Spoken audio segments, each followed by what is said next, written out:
नमस्कार, मैं रामकृष्ण शुक्ला। लोकसभा चुनाव के तीसरे चरण में देश की 93 सीटों पर वोटिंग खत्म होने की कगार पर है। इसी के साथ यूपी के 10 सीटों पर भी वोटिंग खात्मे के कगार पर पहुंच गई है।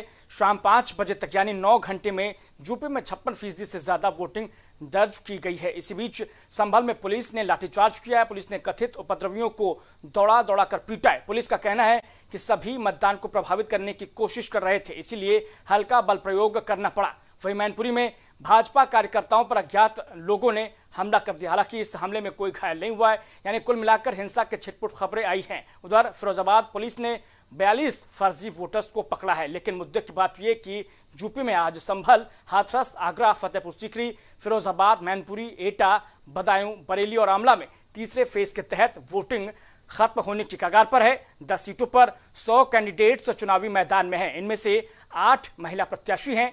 1.78 करोड़ वोटर्स इनके किस्मत का फैसला तय कर रहे हैं। थर्ड फेज में मुलायम परिवार से 3 सदस्य चुनावी मैदान में हैं। मैनपुरी से डिंपल यादव, फिरोजाबाद से अक्षय यादव और बदायूं से आदित्य यादव की प्रतिष्ठा दांव पर है। बात करें अगर सत्ता पक्ष की, तो मोदी सरकार के कैबिनेट मंत्री एसपी सिंह बघेल आगरा से और योगी सरकार के 2 कैबिनेट मंत्री जयवीर सिंह मैनपुरी और हाथरस से अनूप प्रधान वाल्मीकि के सामने खुद को साबित करने की बड़ी चुनौती है। इस बीच ये 8 तस्वीरें हम आप तक पहुंचा रहे हैं। देश भर की 8 तस्वीरें थर्ड फेज के दौरान की। पीएम मोदी पहली तस्वीर में जहां वोट करते नजर आ रहे हैं, अमित शाह वोट करते नजर आ रहे हैं। दूसरी विंडो में आनंदीबेन पटेल, उत्तर प्रदेश के राज्यपाल, वोट करती हुई अहमदाबाद में। वी.डी. शर्मा है इस दौरान। मध्य प्रदेश के बड़े नेता बीजेपी के रामगोपाल यादव 5वीं तस्वीर में आप देखिए, और गुलाब देवी भी वोट करते नजर आए। एसपी सिंह बघेल ने भी यहाँ पर देखिए उनके किस्मत का फैसला आज ईवीएम में कैद हो रहा है। और आखिर में शिवराज सिंह चौहान जो विदिशा से बीजेपी कैंडिडेट है और वोट डालते हुए नजर आ रहे हैं। तो देखिए 8 ये तस्वीरें हम आप तक पहुंचा रहे हैं, जिसमें अमित शाह ने अपनी पत्नी के साथ वोट डाला है। पीएम मोदी ने भी वोट किया है अहमदाबाद में। और ये देखिए ये तमाम वो तस्वीरें हैं लोकसभा चुनाव की, जिसमें तमाम लोगों ने अपने मत का इस्तेमाल किया है। तीसरे फेज में गुजरात की गांधीनगर, महाराष्ट्र की बारामती सीट, मध्य प्रदेश के राजगढ़ सीट और यूपी की मैनपुरी पर सभी की नज़रें खास तौर पर है, क्योंकि ये वो सीटें हैं जिन पर देखिए बड़े बड़े चेहरे जो हैं, बड़े बड़े नाम जो हैं, वो यहाँ से चुनावी मैदान में हैं। बात करें अगर गांधीनगर से, तो यहाँ पर मुकाबला बीजेपी उम्मीदवार अमित शाह और कांग्रेस कैंडिडेट सोनल पटेल के बीच में है। वहीं बारामती में सुनेत्रा पवार और सुप्रिया सुले के बीच ये मुकाबला है। राजगढ़ सीट पर दिग्विजय सिंह और रोडमल नागर के बीच मुकाबला है। मैनपुरी से बात करें तो यहाँ डिंपल यादव और बीजेपी के नेता और साथ ही साथ उत्तर प्रदेश सरकार में मंत्री जयवीर सिंह के बीच कड़ा मुकाबला है। तीसरे फेज में 120 महिलाओं समेत 1300 से ज्यादा उम्मीदवार देश भर में मैदान में हैं। बड़े नेताओं में जिस तरीके से हम आप तक लगातार अपडेट कर रहे हैं, केंद्रीय मंत्री अमित शाह गांधीनगर से चुनाव मैदान में, ज्योतिरादित्य सिंधिया गुना सीट से, मनसुख मांडविया पोरबंदर सीट से, पुरुषोत्तम रुपाला राजकोट से, प्रहलाद जोशी धारवाड़ से, एसपी सिंह बघेल आगरा सीट से, ये तमाम बड़े चेहरे हैं। वहीं अगर हम बात करें कांग्रेस से नेताओं की, तो देखिए इसमें बड़े बड़े चेहरे दिग्विजय सिंह राजगढ़ सीट से लोकसभा चुनाव मैदान में हैं। वहीं शिवराज सिंह चौहान मध्य प्रदेश के पूर्व मुख्यमंत्री और बीजेपी के सीनियर लीडर विदिशा सीट से आज चुनाव मैदान में। तो इन सब की किस्मत का फैसला आज ईवीएम में कैद होने को है। और ये 4 तस्वीरें हम देखिए दिखा रहे हैं आगरा, हाथरस, संभल, फिरोजाबाद, जहां वोटिंग खत्म होने की कगार पर है।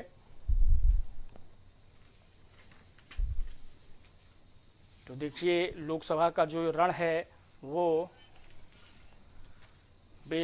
अपने चरम पर पहुंच चुका है, तीसरा फेज, और लगातार हम आप तक अपडेट कर रहे हैं। आगरा से हमारे संवाददाता जिशान अहमद हमारे साथ जुड़ चुके हैं लाइव। जिशान अहमद, 5:30 बजे से ज़्यादा का वक्त हो चला है, 17:40, और अब तक का मतदान किसके हक में जनादेश क्या कहता हुआ?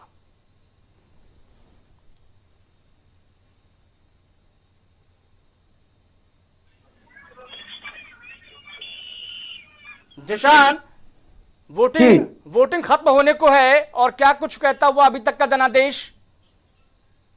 देखिए बिल्कुल, मैं आपको बता दूं, ताजनगरी आगरा में 2 लोकसभा क्षेत्र हैं। वहीं जी। आगरा लोकसभा और फतेहपुर सीकरी लोकसभा, हालांकि उत्तर प्रदेश में 10 लोकसभा सीटों पर यह चुनाव हुआ था। आगरा में 2 लोकसभा सीट है। वहीं आगरा लोकसभा सीट की बात करें तो आगरा लोकसभा सीट से 9 प्रत्याशी मैदान में थे। वहीं फतेहपुर सीकरी लोकसभा सीट से की बात करें तो 11 प्रत्याशी मैदान में थे। 11 प्रत्याशियों की किस्मत अब ईवीएम में कैद हो चुकी है।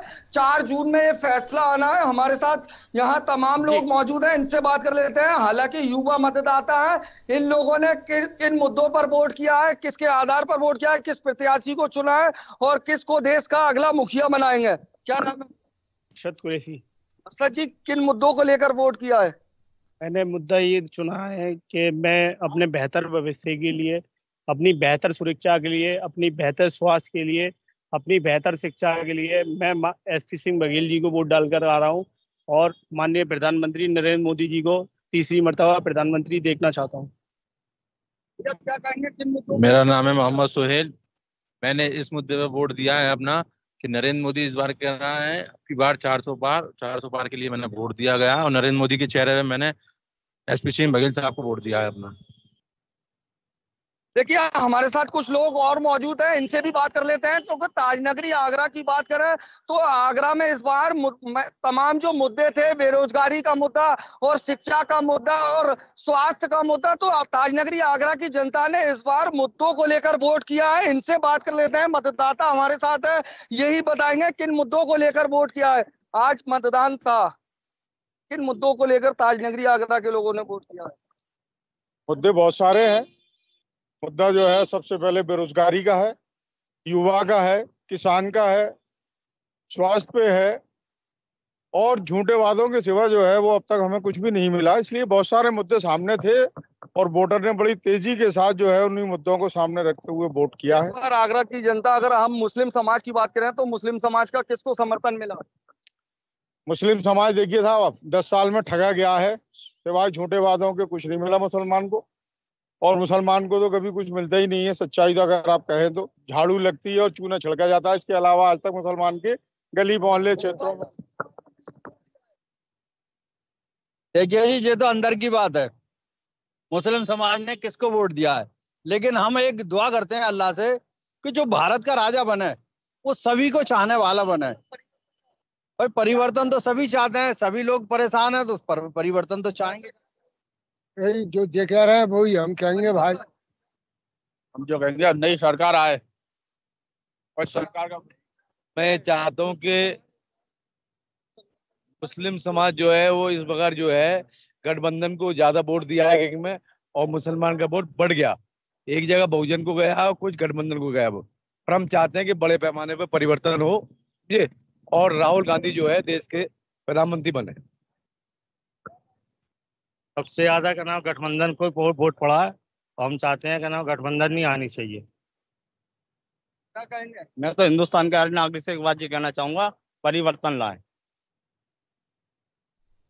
देखिए हमने तमाम आगरा के लोगों से बात की। लोगों का साफ तौर से कहना है, जो इंडी गठबंधन समाजवादी पार्टी के प्रत्याशी है सुरेश चंद्र करदम, उनके मुस्लिम समाज की बात करें तो मुस्लिम समाज का एक तरफ वोट पड़ा है सुरेश करदम के लिए। वही आगरा की बात करें तो आगरा से भारतीय जनता पार्टी के प्रत्याशी जो केंद्रीय मंत्री है एसपी सिंह बघेल, वह भी मैदान में थे। हालांकि ताजनगरी आगरा की बात करें तो ताजनगरी आगरा में एसपी सिंह बघेल और सुरेश चंद्र करदम के बीच में फाइट देखी जाएगी। जी जिशान, जिस तरीके से ये समझा जाता है कि आगरा लोकसभा सीट जो है वो दरअसल में दलित बाहुल्य मानी जाती है और बहुजन समाज पार्टी को काफी ज्यादा फायदा यहां पर होने का अनुमान लगाया जाता रहा है, लेकिन दरअसल में यहां पर बहुजन समाज पार्टी को जीत मिलती नसीब आती नहीं है। ऐसे में दलितों का वोट, जिस तरीके से बातें तमाम होती रही हैं, SC ST का वोट, पिछड़ों का वोट जो है उस पर बहुत चर्चा हुई, वार पलटवार हुए, तो दरअसल में ये वोट जो है वो किधर शिफ्ट होने की बात सामने आई है इस तीसरे फेज में आगरा में? देखिए बिल्कुल, मैं आपको बता दूं, ताजनगरी आगरा को दलितों की राजधानी कहा जाता था और बहुजन समाज पार्टी का ये गढ़ भी माना जाता था, क्योंकि दलितों का एक मुठ वोट पड़ता था बहुजन समाज पार्टी को। वहीं मुस्लिम समाज भी पूरी तरीके से बहुजन समाज पार्टी को वोट करता था। लेकिन कहीं ना कहीं इस बार देखा गया है कि बहुजन समाज पार्टी से दलित समाज भी नाराज दिखा है। वहीं कहीं ना कहीं जो मुस्लिम समाज है, मुस्लिम समाज तो पूरी तरीके से बहुजन समाज पार्टी से नाराज दिखा है। जो बसपा की प्रत्याशी पूजा अमरोही से भी काफी नाराजगी देखी गई थी। हालांकि पूजा अमरोही, आगरा को दलितों की राजधानी कहा जाता है, वहां पूजा अमरोही है बहुजन समाज पार्टी के। अदरवाइज कोई भी प्रत्याशी हो, विधानसभा चुनाव हो या नगर निकाय चुनाव हो, तो बहुजन समाज पार्टी के प्रत्याशी की सेकंड नंबर पर फाइट रहती थी। लेकिन समाजवादी पार्टी ने भी यहाँ पर अपना ऐसा कब्जा बनाया है, क्योंकि विधानसभा चुनाव की बात करें तो विधानसभा चुनाव में भी समाजवादी पार्टी के प्रत्याशी की फाइट रही थी। और इस बार भी ऐसा लग रहा है, गठबंधन का एक ऐसा असर दिख रहा है ताजनगरी आगरा में, कि इस बार गठबंधन के प्रत्याशी जो समाजवादी पार्टी के प्रत्याशी है वे फाइट पर रहेंगे। भैया, आगरा के लोगों ने किन मुद्दों को लेकर वोट किया है? क्या परिवर्तन चाहते हैं या फिर मौजूदा सरकार पर? ये वोट देश की तरक्की और खुशहाली के लिए दिया गया है और उत्तर प्रदेश क्या पूरे इंडिया के अंदर इंडिया गठबंधन चुनाव जीतने जा रहा है। और जनता परिवर्तन चाहती थी। 10 साल हो गए, लोग महंगाई बेरोजगारी से जूझ रहे हैं, इसलिए जनता परिवर्तन चाहती है। जनता जो है आज पूरे देश के अंदर गठबंधन हावी है और खासकर आगरा के अंदर दोनों सीटें आगरा फतेहपुर सीकरी गठबंधन जीतने जा रहा है। सर, हमें आने वाली सरकार गठबंधन की चाहिए। ये बेकारी खत्म होना चाहिए। मुद्दे यही है कि बेकारी, काम धंधे से परेशान है। 5 किलो में काल नहीं कटता महीने का। काम धंधे की स्थिति खराब है, लोग बहुत परेशान है। बहुत परेशानी है काम धंधों में, बेरोजगारी बहुत है। इनसे पूछिए जो राशन मिलता है सरकार की ओर से, मुफ्त राशन वितरण, क्या वो इनके लिए मददगार नहीं होता है? क्या राशन से इनको कितनी सहूलियत है? देखिए बिल्कुल, हम यहाँ पर लोगों से, आगरा की जनता से पूछेंगे, क्योंकि भारतीय जनता पार्टी के जो देश के प्रधानमंत्री हैं नरेंद्र मोदी, उनकी तरफ से 80 करोड़ लोगों को राशन मिलता है। वहीं लोगों से ही बात कर लेते हैं, क्या यहाँ आगरा की जनता को राशन मिलता है? और क्या राशन के आधार पर वहीं तमाम भारतीय जनता पार्टी के मुद्दे हैं, राम मंदिर का मुद्दा हो, 370 का मुद्दा हो, क्या इन मुद्दों पर भारतीय जनता पार्टी की तरफ मुस्लिम समाज दिख रहा है? भैया क्या कहेंगे? देखिए, ऐसा लोगों को राशन मिल रहा है भारतीय जनता पार्टी की तरफ।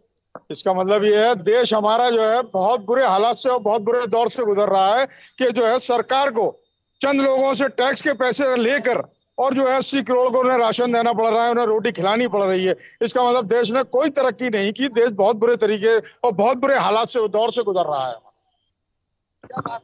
अरे भाई, राशन से कोई मसले थोड़ी हल होते हैं। राशन से परिवार थोड़ी चलते हैं। राशन तो खाने, अरे राशन नहीं मिलता। कितने लोगों को राशन मिल रहा है?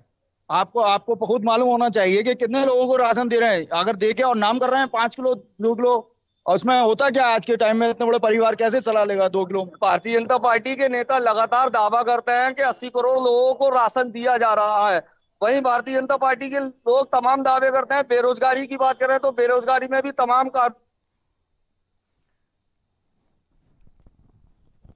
दिया क्या है लोगों को? इस बार बेरोजगारी दिया है।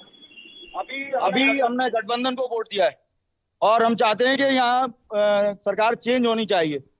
हमारे दिली ख्वाहिश है कि ये सरकार जो है बदलनी चाहिए और देश तरक्की की ओर जाना चाहिए। इन्होंने सिवाय परेशानी के और तकलीफों के और कुछ नहीं दिया। जिशान अहमद है नहीं, बच्चे रोजगार है। जी जिशान अहमद, एक सवाल ये भी लीजिएगा कि इसी आगरा में आकर योगी आदित्यनाथ कहते हैं, मथुरा की ओर देखते और कहते हैं कि अब बारी मथुरा की है, अयोध्या के बाद अब बारी मथुरा की है, तो क्या उसका असर भी आगरा के वोटर्स में पड़ा क्या? जी बिल्कुल, मैं आगरा की जनता से जान लेता हूं और बात कर लेता हूं। उत्तर प्रदेश के मुख्यमंत्री योगी आदित्यनाथ लगातार कहते हैं कि अयोध्या के बाद अब मथुरा की बारी है। क्या कहेंगे, इसका असर दिखेगा? बिल्कुल दिखेगा सर। ये उन्हीं की देन है। ये जो आए दिन झगड़े फसाद की जड़ फैला रखी है इन लोगों ने, झूठे वादे कर करके। इस तरीके से देखा जाए ना कि उसमें इनको सिवाय नुकसान के हमारे को और क्या दिया है मुसलमान को?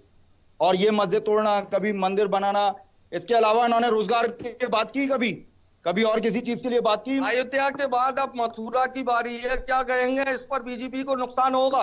बीजेपी सरकार इतना बेहतरीन तरीके से काम करे, अगर ये कौम परस्ती को खत्म कर दे, मस्जिद मुद्दा खत्म कर दे, तो देश को तरक्की में ले आने के लिए कोई नहीं रोक सकता। कोई भी मुल्क इससे पीछे ही रहेगा, आगे नहीं निकल सकता। सिर्फ मस्जिद मुद्दे को खत्म कर दे। ये बीजेपी अच्छा काम कर रही थी। अनाज में मतलब नहीं, अनाज फ्री दिया। मुलायम सिंह ने 500 रुपये महीना दिया था कि हमने सरकार नहीं बदल दी, हमने सरकार बदल दी। जनता चाहे वो कर सकती है, जनता नहीं चाहती मस्जिद। उत्तर प्रदेश के मुख्यमंत्री लगातार कह रहे हैं कि अयोध्या के बाद अब मथुरा की बारी है। क्या लगता है भारतीय जनता पार्टी को इससे नुकसान होगा? मुस्लिम समाज क्या भारतीय जनता पार्टी के पक्ष में वोट करेगा? ये बुखलाहट है उनकी। अब बुखलाए हुए हैं, क्या करें? हिंदुओं को जब तक थोड़ी बनाना तो बना लिया 10 साल। अब आदमी रोजी रोटी के लिए मारा मारा डोल रहा है। हिंदू और मुसलमान कब तक झेलेगा? ये बुखलाहट में बयानबाजी कर रहे हैं। ये हार की हताशा है। ये चुनाव हार चुके हैं इसलिए परेशान है। अब घुमाने की कोशिश कर रहे हैं। अब क्या हुएगा? घूम चुका इंडिया गठबंधन ले क्या? अब कुछ नहीं। जिशान, ऐसा है, मंदिर का आप चुनाव से पहले भी और चुनाव के दौरान यानी कि आज भी लगातार जो है वो आकलन करते रहे, विश्लेषण करते रहे, लोगों से बातचीत करते रहे, समझते रहे कि कहां किस ओर वोट गया है। फिलहाल सुरेश चंद्र करदम या फिर SP Singh Baghel again, situation क्या कह रही है? बिल्कुल, हम आगरा की जनता से बात करते हैं और जानते हैं। लगातार प्राइम टीवी आज तीसरे चरण के चुनाव ताजनगरी आगरा से सुबह 6 बजे से लगातार दिखा रहा है। वहीं अगर हम मतदान की बात करें तो आगरा, इस बीच देखिए बड़ी खबर प्राइम टीवी की स्क्रीन पर आ रही है। प्राइम टीवी की स्क्रीन पर बड़ी खबर। जिशान, वापस आऊंगा 1 मिनट। ये बड़ी खबर, यूपी में 5 बजे तक 55.13% मतदान। देखिए इस बीच बड़ी खबर, जहां हाथरस में 5 बजे तक 53.54% मतदान दर्ज किया गया है। ये बड़ी खबर लगातार अपडेट कर रहे हैं आप तो। एटा में 5 बजे तक 57.07% मतदान दर्ज किया गया है। संभल में 5 बजे तक 61.10% मतदान दर्ज किया गया। शाम 5 बजे तक का यह आंकड़ा आप तक शेयर कर रहे हैं। बरेली की बात करें तो 5 बजे तक 54.21% मतदान। आज आंवला में 5 बजे तक 54.73% मतदान दर्ज किया गया है। वहीं फिरोजाबाद में भी 5 बजे तक 56.27% मतदान दर्ज किया गया है। मैनपुरी में 5 बजे तक 55.88% मतदान दर्ज किया गया है। लगातार ये अपडेट चुनाव को लेकर हम आप तक दे रहे हैं, पहुंचा रहे हैं। आगरा में 5 बजे तक 51.53% मतदान दर्ज हुआ है। बदायूं में 52.77% मतदान।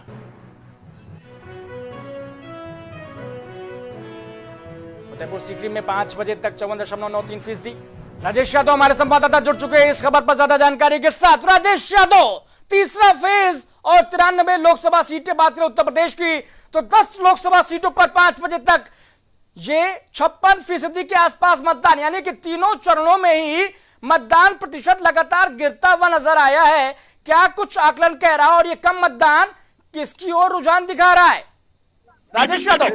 बिल्कुल राम, अगर हम बात करें तीसरे फेज के चुनाव की तो बिल्कुल बात सही है कि तीसरे फेज के चुनाव में 5 बजे तक का जो मतदान हुआ है वो 55 से 56% तक हुआ है। अगर बात करें उत्तर प्रदेश में तो उत्तर प्रदेश में अगर सिर्फ संभल को अगर छोड़ दिया जाए तो सिर्फ संभल में 61% मतदान हुआ है। बाकी जितने भी लोकसभा सीटें हैं जो 9 लोकसभा सीटों हैं तो 9 लोकसभा सीटों पर 55 से 56% मतदान हुआ है। तो जाहिर सी बात है राम, अगर बात की जाए ऑल ओवर मतदान की, फर्स्ट फेज और सेकंड फेज में मतदान हुआ था, कम फीसदी मतदान हुआ था, उसी लेवल पर उसी तरीके से थर्ड फेज में भी मतदान हुआ है। Okay Rajesh, okay Rajesh, thank you very much. आप नजर बनाए रखिए, हम वापस आएंगे आपके पास। और देखिए आगरा से हमारे संवाददाता जिशान अहमद लगातार हमारे साथ जुड़े हुए हैं इस महा कवरेज पर अपडेट के साथ। जिशान अहमद, तो जिस तरीके से आगरा का जो ये रण है, शाम 5 बजे तक का वोटिंग प्रतिशत आ चुका है, लेकिन ये वोटिंग प्रतिशत हम देख रहे हैं कि लगातार गिरता नजर आ रहा है। पहले फेज से लेकर तीसरे फेज तक के, तो दरअसल में ये वोटिंग जो गिर रही है वो किसके पक्ष में और किसके विपक्ष में? जिशान। देखिए बिल्कुल मैं आपको बता दूं, जिस तरीके से फर्स्ट फेज में वोट प्रतिशत घटा देखा गया था, वही सेकंड में भी काफी प्रतिशत वोट घटा था, लेकिन अब थर्ड फेज में भी ये चुनाव हुआ है तो कहीं ना कहीं जिस तरीके से प्रतिशत वोटिंग का अगर घटता है तो मौजूदा सरकार को इसका नुकसान होता है। तो कह सकते हैं कि भारतीय जनता पार्टी जो मौजूदा सरकार है उसको इसका कहीं ना कहीं खामियाजा भुगतना पड़ेगा, क्योंकि भारतीय जनता पार्टी के जो प्रत्याशी है, अगर हम प्रदेश के आज प्रदेश में 10 लोकसभा सीटों पर चुनाव हुआ था, भारतीय जनता पार्टी के 10 प्रत्याशी चुनावी मैदान में थे, तो कह सकते हैं कि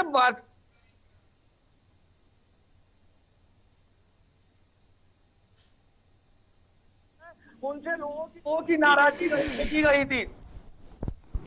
जिशान, हम देख पा रहे हैं, सुन पा रहे हैं आगरा की आवाम को जो लगातार अपनी नाराजगी का इजहार कर रही है प्राइम टीवी की स्क्रीन पर, लेकिन दरअसल में ये नाराजगी तो है, और ये नाराजगी दरअसल में दिखला क्या रही है? सुरेश चंद्र कदम या एसपी सिंह बघेल अगेन? हम आगरा की जनता, हमारे साथ तमाम जनता है, कैमरामैन से कहेंगे जनता को दिखाएं, यहाँ से लोगों से ही बात कर लेते हैं कि एसपी सिंह बघेल और सुरेश करदम की फाइट रहेगी। क्या कहेंगे भैया, किसको वोट किया है, किन मुद्दों को लेकर? साइकिल में वोट दिया है, साइकिल में साइकिल को साइकिल पे cycle cycle cycle cycle cycle को दिया, साइकिल पे साइकिल को ही क्यों? पर आप बता रहे हैं साइकिल को वोट किया है और दरअसल में बटन कहीं और दबा दिया हो।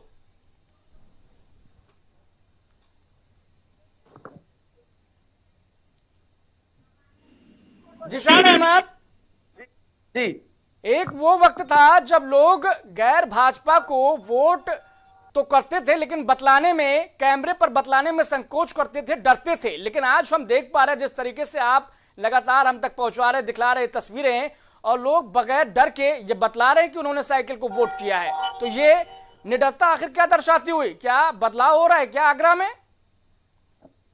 देखिए बिल्कुल मैं आपको बता दूं, अगर हम मुस्लिम समाज की बात करें तो मुस्लिम समाज भारतीय जनता पार्टी से कहीं ना कहीं नाराज देखा गया है, क्योंकि अगर हम राम मंदिर की बात करें और अगर हम 370 की बात करें, और वही तो उत्तर प्रदेश सरकार के मुख्यमंत्री योगी आदित्यनाथ लगातार दावा करते हैं कि अयोध्या के बाद काशी और फिर काशी के बाद मथुरा, तो कहीं ना कहीं कह सकते हैं कि मुस्लिम समाज पूरी तरीके से नाराज है। वहीं अगर हम देश के प्रधानमंत्री की बात करें तो प्रधानमंत्री नरेंद्र मोदी ने भी मुस्लिम समाज के लिए एक ऐसा बयान दिया था जिससे मुस्लिम समाज काफी नाराज हुआ था, क्योंकि उन्होंने मुस्लिमों को घुसपैठिया भी कहा था, ज्यादा बच्चे पैदा करने वाला कहा था। तो कह सकते हैं कहीं ना कहीं इसका प्रभाव पड़ेगा और मुस्लिम समाज भारतीय जनता पार्टी से नाराज है।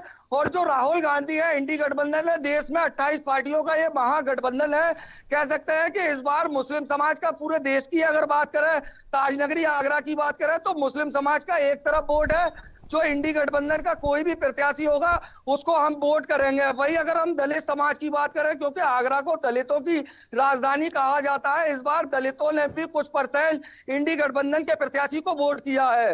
यानी जाहिर तौर पर जो नुकसान है वो कहीं ना कहीं उठाना पड़ सकता है भारतीय जनता पार्टी को, और इस बार बदलने जा रहा है प्रत्याशी आगरा लोकसभा सीट से। तो क्या मान लिया जाए जिशान अहमद, अंतिम मुहर? देखिए बिल्कुल मैं आपको बता दूं, आगरा में जो एसपी सिंह बघेल हैं भारतीय जनता पार्टी के प्रत्याशी, वे केंद्रीय मंत्री भी हैं, क्योंकि केंद्रीय मंत्री और आगरा को जब से बहुजन समाज पार्टी का गढ़ माना जाता था, लेकिन 2009 के बाद से यहाँ आगरा भारतीय जनता पार्टी का गढ़ माना जाता है, क्योंकि आगरा भारतीय जनता पार्टी की अगर बात करें तो आगरा के लोगों को एक बड़ी सौगात थी, मेट्रो की सौगात, जो काफी सालों से लोग इंतजार कर रहे थे। अब आगरा के लोग मेट्रो का आनंद भी लेते हैं, तो कह सकते हैं कि भारतीय जनता पार्टी के प्रत्याशी और सुरेश करदम की, इनकी आगरा में फाइट रहने वाली है। जिशान, मुझे ये बतलाइए लोगों से बातचीत करके कि नरेंद्र मोदी के कामों से लेकर, उनकी शैली, भाषा शैली से लेकर तो लोग नाराज नजर आ रहे हैं, लेकिन क्या एसपी सिंह बघेल से भी कोई नाराजगी है? उनके विकास कामों को लेकर क्या लोग संतुष्ट हैं? क्या केवल बघेल की बात कर रहे हैं? लोगों से बात कर लेते हैं और जानते हैं जी, देश के प्रधानमंत्री के खिलाफ नाराजगी है, लेकिन क्या भारतीय जनता पार्टी के प्रत्याशी हैं एसपी सिंह बघेल, मौजूदा सांसद हैं, क्या उनसे नाराजगी है? नहीं, उनसे कोई नाराजगी नहीं। वोट सभा को वह काम अच्छा करती है। नरेंद्र मोदी क्या करते हैं, हिंदू मुस्लिम ज्यादा लड़ाते हैं वो। कोई नाराजगी नहीं है। फिर एक बार एसपी सिंह बघेल 5 लाख से जीतेंगे आगरा।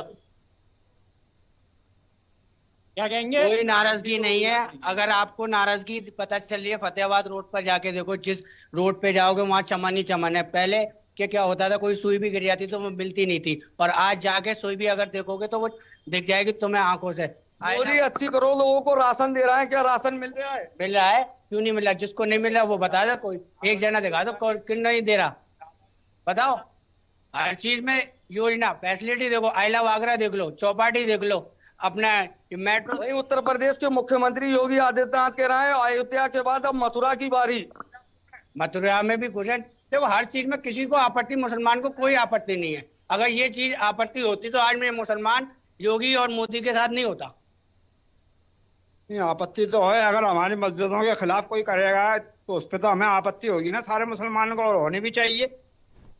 अरे ठीक है जिशान, आप देखिए, नजर बनाए रखिए आगरा लोकसभा सीट पर। ताज़ा अपडेट हम एक बार फिर से आपका लेंगे इस पूरी सीट पर, लेकिन फिलहाल के लिए शुक्रिया। और देखिए, ये आगरा संवाददाता जिशान अहमद थे जो लगातार हमें अपडेट कर रहे थे तीसरे फेज के मतदान को लेकर। चूंकि आगरा में मतदान खत्म होने की कगार पर है, और साथ ही साथ आगरा की दूसरी जो लोकसभा सीट फतेहपुर सीकरी है वहां पर भी मतदान खत्म होने को है। शाम 5 बजे तक मतदान प्रतिशत देखिए वो अपडेट हो चुका है, और देखिए आपकी स्क्रीन पर पहुंचा रहे हैं आप तक 60.19% मतदान देश भर में दर्ज किया जा